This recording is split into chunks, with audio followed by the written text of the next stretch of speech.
Historic buildings can reveal a community's history, including when the town developed, what materials were available, the economic situation, and how it changed over the years. Here's a simple overview of Laramie's historic buildings and where the styles came from. The same styles and building types are found on main streets and residential areas in large and small communities throughout Wyoming. Have fun identifying historic buildings in your community, and if you're stumped about a building style, send us a photo and we'll try to help. Historic buildings can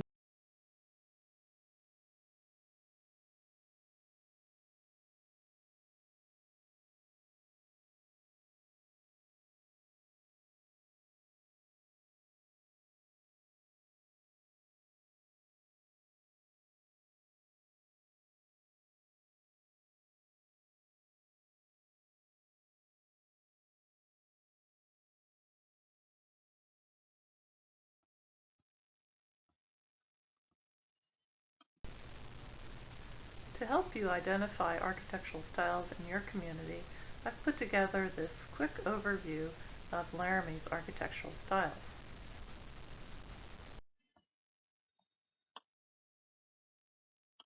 Here's an early image of Laramie.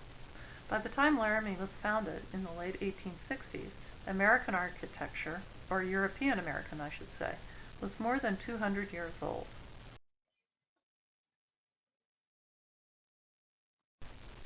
We'd already progressed through the first few rows of these building styles. Styles generally originated in England and Europe, were developed in the northeast and southeast of the United States, and slowly made their way west. The railroads sped up this process. The oldest style house in Laramie, and one of the oldest in construction, is the Gothic Revival style Peter Holt house. It's very similar in design to a house depicted in a popular pattern book published in 1867 by architect George Woodward, called Woodward's Architecture and Rural Art. Houses like this were very popular in mid-19th century New York and New England, and many were also built in mining towns in Colorado, but this is a very unusual house for Wyoming. The Gothic Revival style emphasized comfortable living and integration with the natural landscape. These were romantic houses based on medieval English country cottages. Features include high-pitched gable roofs, porches, and carved barge boards and other ornamentation, sometimes called gingerbread.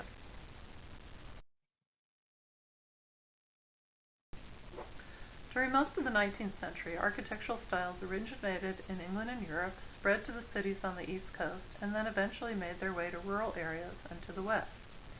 Architects such as Samuel Sloan published their designs in pattern books that were widely distributed and influenced buildings in the newly emerging Western communities.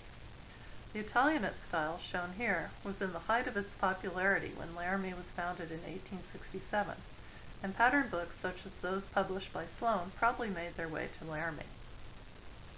Thanks to the railroad and architectural pattern books, Laramie and the West soon caught up with the rest of the country, and you can find examples of almost every major American architectural style in Laramie, starting with the Italianate period. Some of Laramie's earliest surviving homes are in the Italianate style, such as this house on South 2nd Street. It's similar to the house illustrated in Andrew Downing's Country Houses in 1850, but constructed of wood instead of stone.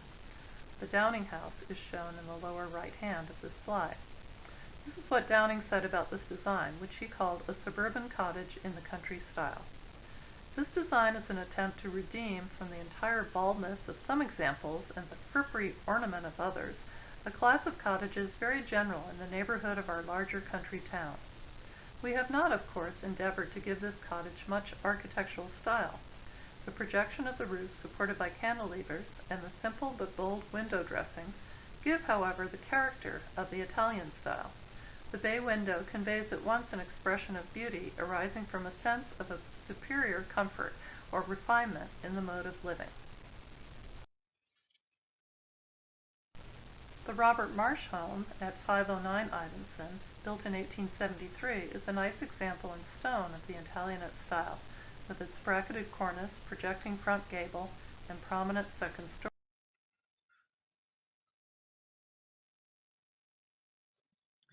Here's what the Marsh house looks like today. It's hard to find, but it's still there. Here's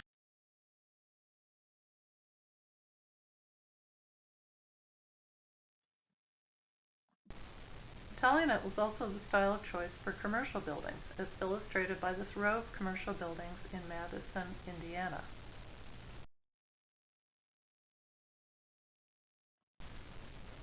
This building in downtown Laramie illustrates elements of the Italian commercial style, including a symmetrical facade, bracketed cornice, central gable, elaborate window hoods, and long, narrow 2/2 double-hung windows. Soon these cast-iron architectural elements, which could be ordered from a catalog and delivered by train, were appearing all over the country, including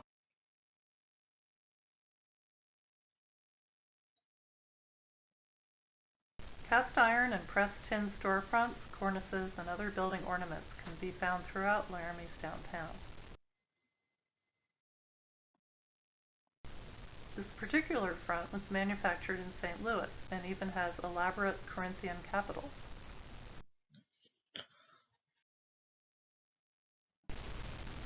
After the Civil War, the Second Empire style, based on French buildings, especially the Louvre, became a popular style for houses. With its mansard roof and tower, iron crusting, and heavy ornamented porch supports, this is the quintessential haunted house of my childhood.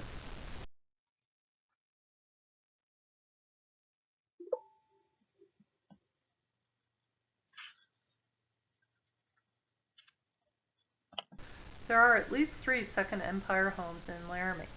Their design can also be traced to pattern books, in this case a design from Woodward's Architecture and Rural Art. His design is pictured in the lower left. Woodward called this a French or mansard roofed home and had this to say about it. We show in this design a very compact, roomy, sensible house, possessing a great deal of comfort and not profuse in ornament or show. It is such a house that one might live in and enjoy this life to a full reasonable extent. The mansard roof gives great abundance of chamber room.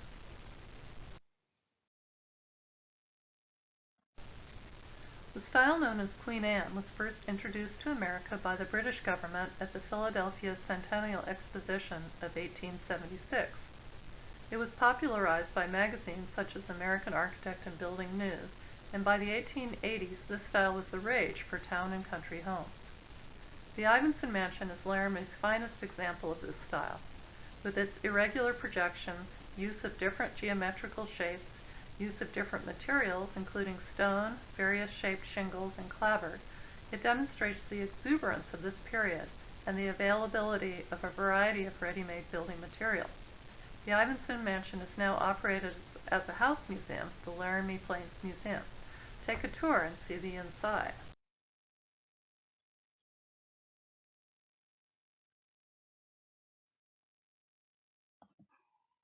This house on Ivinson Avenue combines some elements of Richardsonian Romanesque, the heavy ruts-cut masonry foundation and window trim, the front-facing gable, the Romanesque arch over the window, with the Queen Anne style.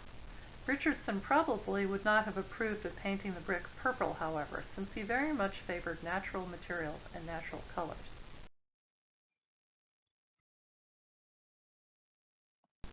Most Queen Anne style houses are at least 2 stories tall, but in Laramie we have this diminutive version, a 1-story Queen Anne, with a gable roof projection at a rakish 45-degree angle, giving it a bit of style. Other examples of Queen Anne in Laramie are less pronounced. This house also combines different materials and different shaped projections, but in a much more subdued manner, with hints of colonial revival in the porch columns and Palladian window in the gable. This mixture of Queen Anne and colonial revival is sometimes called Free Classic.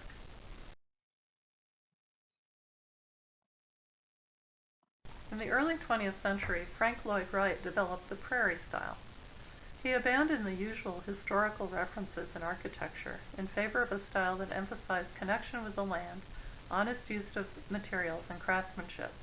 Prairie-style houses such as the 1909 Roby House in Chicago, pictured here, influenced a whole school of prairie-style architects, and Wright-influenced design eventually found its way into architecture journals and pattern books.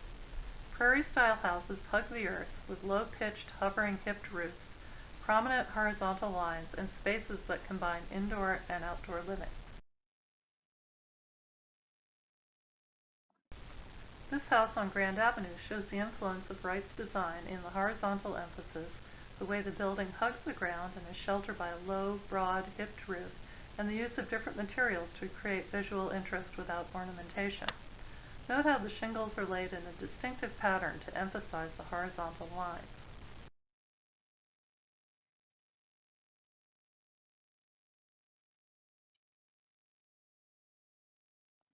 A variation on the prairie style is the prairie cube, a square-shaped house with a hipped roof, generally pierced with one or more dormers. This popular early 20th century house style is found throughout the older neighborhoods of Laramie.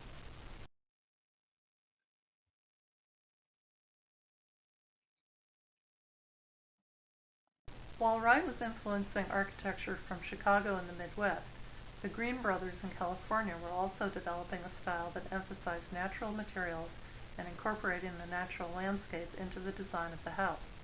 This style, which later became known as Craftsman, influenced the design of many smaller homes throughout the country, including many homes in Laramie. Pictured here is the Gamble House in Pasadena, California, designed by the Green brothers.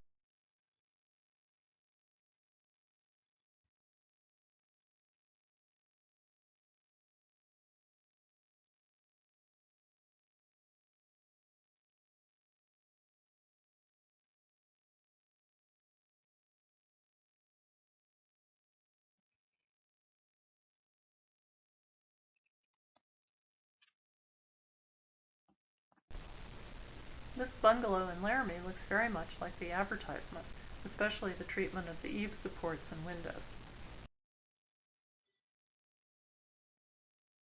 Green and Green's O'Neill House, pictured on the right, with its front-facing gable and smaller offset gable over the porch, could be a model for many craftsman-style homes in Laramie.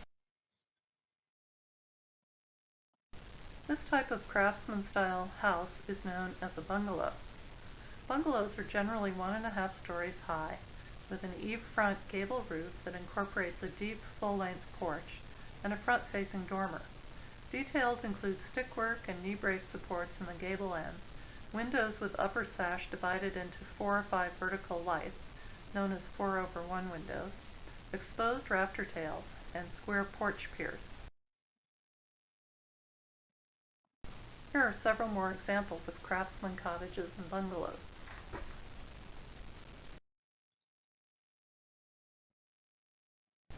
The early part of the 20th century was also a time of reinterpreting a variety of historical styles.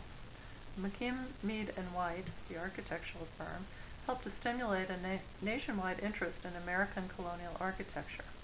Inspired by the events of the centennial of 1876, they took a tour of New England, recording 17th and 18th century buildings, much as 19th century architects had recorded ancient buildings in Greece and Rome.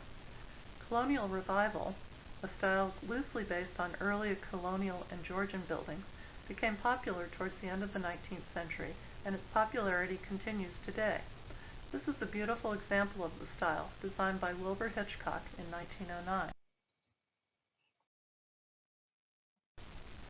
The doorway of Hitchcock's house, shown in the upper right, and other colonial revival houses, such as this one on Grand Avenue, shown on the left, were inspired by Georgian houses such as the Wentworth Gardner House, on the lower right, built in Portsmouth, New Hampshire in 1760.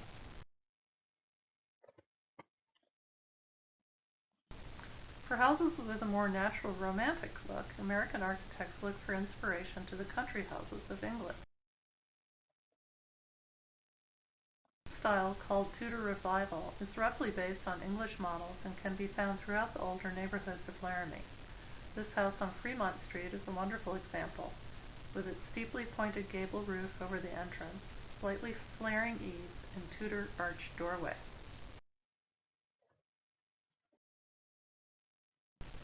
Tudor Revival style is marked by a vertical emphasis, lots of steep, narrow gables, and often a clustered chimney like you see here, or a little added stickwork to represent medieval half-timbered houses. Another popular reinvention was Dutch colonial revival. based on the house style of Dutch settlements in New York and New Jersey in the 1700s, and marked by a gambrel roof, the roof type we usually associate with barns.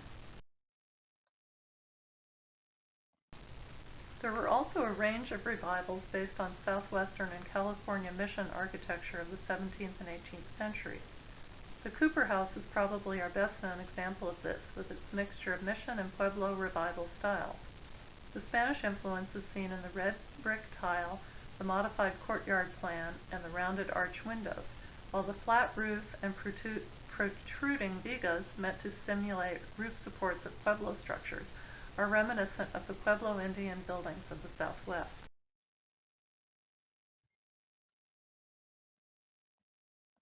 Although all of the period revival styles continued to be popular until World War II, some modernist houses were also built in Laramie. The best example is this house on Custer Street. With its smooth, shiny brick, horizontal bands, and rounded corners, it is an unusual domestic version of the streamlined modern style. After World War II, the streamlined modern gave way to an international modernist style, as seen here in the Dodds Bouderie building. There's still a horizontal emphasis, but corners are squared.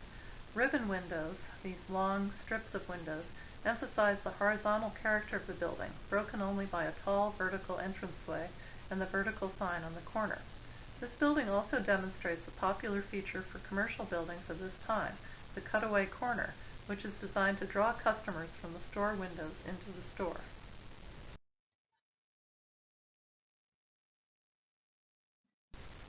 Similar in some ways to the Dodds building is the Moose Hall, which is starkly geometrical, with a horizontal emphasis broken by a tall, rectangular entrance portico. The doorway is recessed, providing protection and also breaking up the flatness of the facade. The use of modern materials such as glazed ceramic tile and aluminum, and particularly the contrasting color of the stark, plain window surrounds, give this building a very modernist look.